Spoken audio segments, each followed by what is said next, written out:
Yan ako. Pag tumanda, yan lang itsura ko. Pag tumanda, baguhin natin po. Baka maiba naman. Yan ang itsura ko. Pag tumanda na ako, mag-edad na ako ng 60. Ang tanong, abot kayo 60? Bahala na sa Panginoon yan. So, hanggang saan ako aabot. Yan pala itsura ko pag tumanda. Ha? Titigan ko mabuti. Titigan mo. Oo nga, yan nga.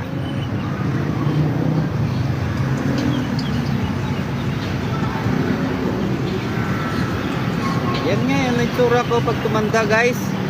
Yan pala itsura ko. Bala ko talaga hindi.